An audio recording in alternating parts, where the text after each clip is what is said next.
Ora, muito bem, sejam todos muito bem-vindos à playlist Termodinâmica do Portal da Sabedoria. E a termodinâmica é uma área da física bastante interessante e que se pode tornar difícil e desafiante. Em 1950, Sommerfeld, por exemplo, falou sobre a termodinâmica dizendo: é um tema divertido. A primeira vez que você a vê, você não percebe nada. Na segunda vez, você acha que percebeu praticamente tudo, excepto um ou dois pequenos pormenores. Na terceira vez, você sabe que não a percebe, mas você já está tão habituado que a usa sem sequer se preocupar. E o meu objetivo nestes vídeos vai ser desmitificar todos estes preconceitos e tornar todo o mundo especialista em termodinâmica. Historicamente, quando é que surgiu a termodinâmica? Surgiu no século XIX por Carnot, um engenheiro francês, que pretendia aumentar a eficiência das máquinas de vapor existentes. E foi um dos poucos casos da história em que a engenharia avançou primeiro que a física, devido essencialmente à questão da Revolução Industrial.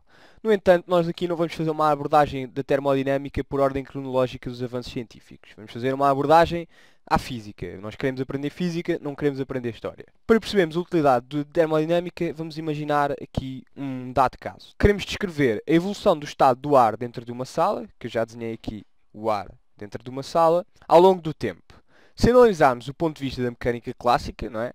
Nós olhamos para uma dada partícula do gás, uma molécula de ar, e descrevemos a posição da partícula com coordenadas xi, yi e zi. I é a partícula I. E a velocidade da partícula também, que é vxi, vyi, vzi.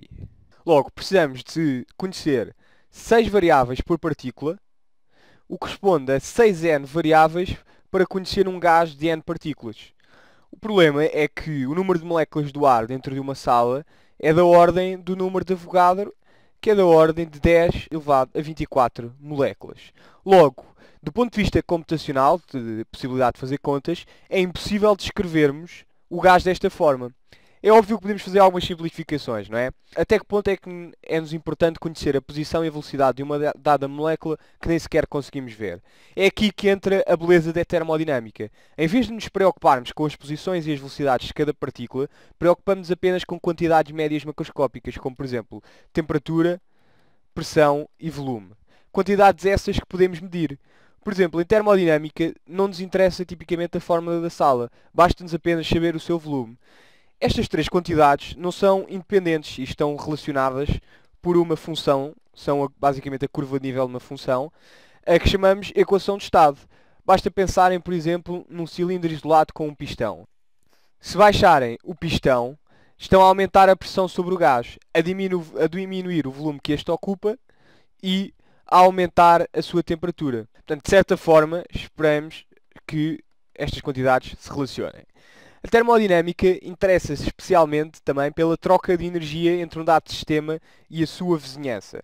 Temos aqui um sistema e temos cá fora a vizinhança e podemos distinguir três tipos de sistemas tendo em conta as trocas de energia e de matéria. São eles o sistema aberto, que troca energia e troca matéria com a vizinhança. Um exemplo de um sistema aberto, um copo d'água. Podemos meter mais água e também podemos trocar energia com o exterior. Podemos aquecer o copo, etc. Um sistema fechado é um sistema que apenas troca energia com a vizinhança. Por exemplo, uma garrafa de água com a tampa fechada. Não podemos meter mais água, mas podemos aquecer a água que lá está dentro. Um sistema isolado é um sistema que não troca nem energia, nem matéria. E um exemplo de um sistema isolado é o nosso universo. É tudo o que nós conhecemos, fora do universo não existe nada, portanto, a matéria não pode sair, a energia também não pode sair. Agora, existem duas formas de trocar energia.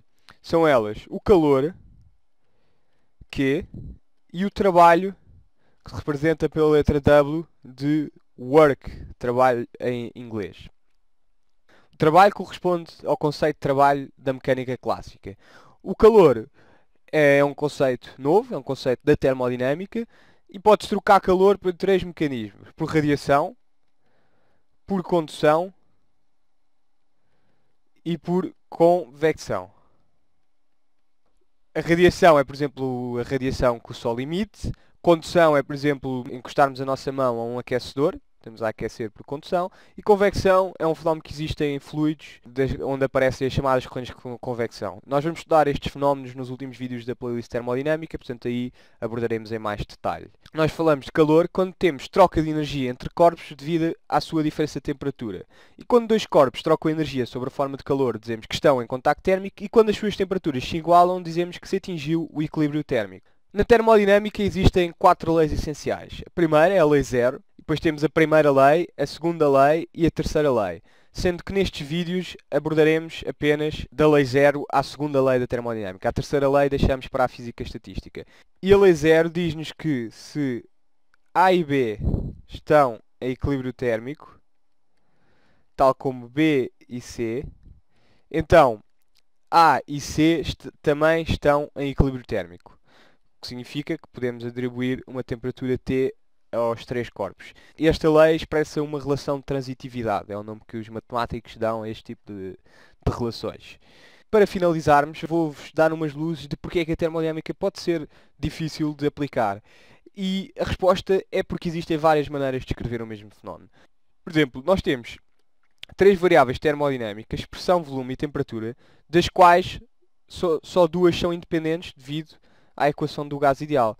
Portanto, podemos usar as variáveis PV, VT, PT, etc. Na física, tipicamente, usa-se temperatura e volume. Ou seja, escrevemos a pressão como uma função da temperatura e do volume.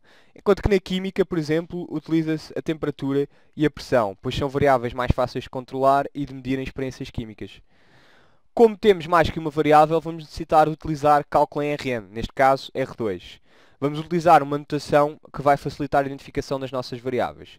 Quando escrevemos a derivada parcial de uma dada quantidade em relação a uma das nossas variáveis, indicamos com os parênteses qual é que é a variável que queremos manter constante. Por exemplo, quando queremos tirar a derivada parcial da pressão em função do volume, nós já sabemos que temos a usar uma forma de sabermos quais são as variáveis termodinâmicas a usar, é que escrevemos as que são constantes aqui entre a seguir aos parênteses. Neste caso é a temperatura, portanto isto significa que as nossas variáveis termodinâmicas são temperatura e o volume. Vai-nos ser bastante útil então o conceito do diferencial. Isto não vai estar, não vou definir o diferencial de um ponto de vista rigoroso, matematicamente, mas vou-vos dar uma forma intuitiva de o perceberem. E começamos com uma função, que é uma função que depende de x e de y. Eu já tenho aqui escritas as definições de derivada parcial em ordem a x e em ordem a y, que basicamente nos dão as variações em x e y separadamente. E agora, se quisermos ver quanto é que varia f, se mudarmos f para um f de x mais delta x e um y mais delta y. Então a variação é o delta f, que é a diferença entre a função no ponto final, x mais delta x, y mais delta y, e a função no ponto inicial, xy. E então, se somarmos e subtrairmos f de x, y mais delta y, podemos rearranjar os termos. Então podemos identificar aqui uns termos, não é? Aqui, nestes dois termos, temos uma variação em y. Estamos a variar y mais delta y e aqui temos este movimento y. E aqui nestes dois termos temos uma variação em x, x mais delta x e x, no ponto y mais delta y. Portanto, podemos usar aqui esta expressão. Resumindo os resultados, temos que ΔF é igual a df dx com y constante ΔX mais df dy com x constante ΔY. Se tomarmos o limite infinitesimal, que é o limite tão pequeno quanto nós queremos, o limite do cálculo diferencial, temos que ΔX vai para 0, ΔY vai para 0 e podemos escrever então o nosso diferencial, que é df igual a df dx a x constante, dx, mais df dy a y constante dy. Isto é um resultado importante que nós vamos utilizar várias vezes nos nossos vídeos. Continuamos no próximo vídeo com o estudo da temperatura. Até à próxima.